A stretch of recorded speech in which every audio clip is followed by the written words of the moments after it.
Ça va, José? Ça va, Florian. Bienvenue à l'Assemblée nationale. Merci.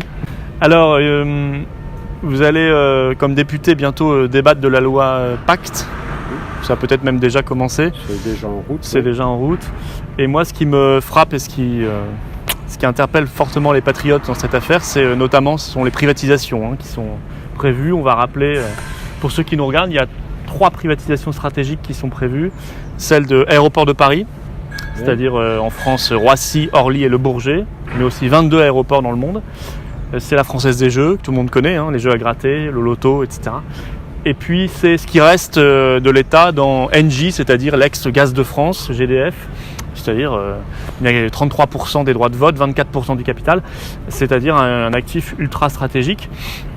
Et c'est vrai qu'on est aux Patriotes extrêmement choqués par ces privatisations qui se font au bénéfice d'un tout petit groupe de puissants, d'actionnaires, et qui en plus sont incompréhensibles, parce que c'est vraiment retirer des mains des Français et des mains de l'État des actifs, des entreprises extrêmement profitables, extrêmement stratégiques. Qu'est-ce que tu en penses, José ? Ce que tu viens de dire peut être illustré par une situation présente que nous sommes tous en train de vivre, les Français comme nous. À savoir, c'est la privatisation rampante de la SNCF. Je crois que l'attaque contre la SNCF, c'est pas l'attaque contre les cheminots, quoi qu'on en dise, c'est l'attaque contre l'État social. Et c'est le prélude à ce que tu viens d'expliquer, à savoir le déroulé ensuite des privatisations qui vont effectivement mettre à bas cet État social, qui était un État régulateur, qui était un État redistributeur, et qui était un État égalitaire devant le traitement d'une même chose, que ce soit la poste, que ce soit les chemins de fer, que ce soit d'autres choses. C'était l'égalité du citoyen devant l'utilisation des services publics. Donc nous sommes face à ça. Or, moi ce que j'ai un peu peur, c'est que dans l'énumération que tu viens de faire, on arrive presque au taquet maintenant de la liquidation. On est à l'os là. De la France. Il reste 100 milliards à privatiser. Lorsqu'on aura privatisé ça pour enrichir les actionnaires, parce que c'est de ça qu'il s'agit, que nous restera-t-il? Et comment on pourra faire face aux besoins du peuple français? Peut-être là-dessus, tu peux nous apporter un éclairage un peu plus prononcé. Non mais tu as raison, on est à l'os, il reste quasiment rien. Je reviens juste sur les 3 privatisations dont j'ai parlé tout à l'heure, que j'ai évoquées, parce qu'elles sont très symptomatiques. D'abord les aéroports. Alors là, l'État possède encore un peu plus de 50% d'aéroports de Paris. Pour le coup, je ne sais pas si on peut faire un actif plus stratégique que des aéroports. Enfin, je veux dire, il y a des enjeux de sécurité publique. Aujourd'hui, il y a l'enjeu terroriste, il y a des enjeux économiques, des enjeux de tourisme, des enjeux de rayonnement international, des enjeux d'aménagement du territoire. Enfin, je veux dire, c'est ultra stratégique un aéroport. En plus, on sait que Macron et la privatisation des aéroports, ça se passe toujours mal. Je rappelle qu'il avait voulu privatiser l'aéroport de Toulouse, Blagnac, vendu à un consortium chinois, et que ça a été une catastrophe. Le chinois avait disparu dans la nature, et finalement, il a renoncé de peu à privatiser, puisqu'il n'a vendu que 49,9%, mais ça a été un échec à mettre au débit, en quelque sorte, du ministre de l'économie, Macron. Alors la Française des Jeux, c'est encore plus incroyable. Française des Jeux, c'est une entreprise ultra rentable. C'est 3 milliards d'euros dans les poches de l'État. Mais tu as raison, ça augmente chaque année, c'est sûrement 3,5 milliards maintenant dans les poches de l'État et donc du contribuable français chaque année. C'est-à-dire qu'on va refaire en pire, peut-être en 10 fois pire, l'énorme bêtise, l'énorme escroquerie des autoroutes, des sociétés d'autoroutes. Tu te souviens, on avait vendu le jackpot. On a vendu les sociétés d'autoroutes payées par les Français, c'était ultra rentable pour l'État et pour faire un tout petit bénéfice de court terme, on s'est privé de rente de moyen et de long terme, exactement comme la Française des Jeux. En plus, la Française des Jeux, c'est un peu l'histoire de France. Je rappelle que c'était la loterie nationale, 1933 pour les gueules cassées. Voilà.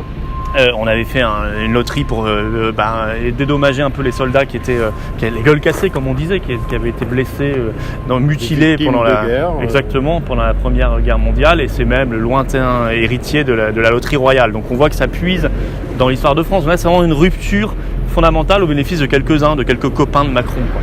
Et puis il reste Engie, donc Gaz de France. Gaz de France, c'est là aussi un actif très très stratégique. Ce qui est dramatique avec Gaz de France, c'est que les gens vont être placés devant une situation d'augmentation du prix. Et Alors que jusqu'à présent, ils avaient le droit à des tarifs plus ou moins régulés, qui étaient une décision d'un service public au service de l'intérêt général. Or, privatiser à tout va comme on le fait, et en utilisant en plus Gaz de France pour servir les actionnaires, il faut bien trouver l'argent pour rentabiliser les dividendes. Et les dividendes, ce sont les contribuables qui vont les payer. Exactement. Il y avait le tarif réglementé qui d'ailleurs va disparaître comme pour l'électricité du fait des règles de la concurrence de l'Union européenne, c'est ce que tu évoquais. Et tu parlais au tout début de la SNCF qui va être libéralisée mais qui risque fort d'être privatisée malgré ce qu'ils nous promettent aujourd'hui. On sait très bien que ça ne tiendra pas longtemps. Je finirai simplement en disant une chose, les barrages, même les barrages hydroélectriques maintenant de la France, payés là aussi par des générations de Français, payés par l'investissement d'EDF, entreprise publique, seront ouverts à la concurrence puisque c'est une directive de l'Union européenne qui nous y oblige. Donc les privatisations, il faut aller un peu plus loin que simplement dire on va s'y opposer. Oui, les patriotes vont s'y opposer. Oui, tu vas te battre dans le cadre de l'hémicycle à l'Assemblée nationale pour que ces privatisations ne passent pas. Mais nous, on va un peu plus loin dans l'analyse en disant non seulement elles ne sont pas une bonne opération financière pour la France, contrairement à ce qu'on nous vend régulièrement, ça n'est même pas une bonne opération financière. C'est-à-dire que souvent on nous dit c'est vrai qu'on perd un actif important, un trésor national, mais au moins on va gagner de l'argent. Mais là, ça n'est même pas le cas.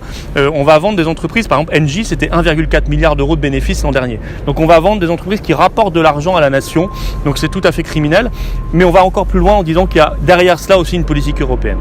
Et la privatisation des barrages, de la SNCF, et même on peut pousser sur les entreprises qu'on vient de citer, en général il y a une obligation ou une impulsion très forte des technocrates et des lobbies financiers de l'Union européenne. C'est pour ça qu'il faut sortir de l'Union européenne et que les patriotes sont extrêmement clairs sur la question. D'ailleurs, cette question qui est venue en débat à l'Assemblée nationale dans la commission économique concernant les barrages hydrauliques, eh bien, on s'est aperçu qu'effectivement, on présente l'ouverture à la concurrence comme un bienfait et on n'a pas le courage politique de dire il faut dire non à l'Union européenne. Or, moi, je suis intervenu pour dire d'une part, ça met en cause l'unicité du tarif, les barrages ne sont pas extensibles, on ne peut plus en construire beaucoup et quelque chose qui peut nous servir dans les régularisations de l'électricité au niveau du territoire vont être soumis à la concurrence. Et comment ça va être soumis à la concurrence? Il n'y aura sans doute pas de cadeau fait entre les différents participants à la concurrence et au contraire on risque de se retrouver dans des situations de manque d'électricité un peu comme aux États-Unis, de pénurie, etc. Et donc à partir de là j'ai fait remarquer qu'il fallait avoir le courage politique de dire non à l'Union européenne. J'étais d'ailleurs le seul élu, mais j'en suis content. Je suis le seul élu patriote, donc il était normal que je puisse soulever cette question de la sortie de l'Union européenne au travers du dire non à l'Union européenne. Et il est regrettable que sur cette question-là, on entend les oiseaux voler. Voilà, on va finir sur ça, même si on les entend de moins en moins, parce qu'il y a de moins en moins d'oiseaux, malheureusement, et que là aussi, on pourrait en parler pendant des heures et des heures. Il y a aussi une question européenne. José, bon courage pour se battre contre ces privatisations et cette loi Pacte.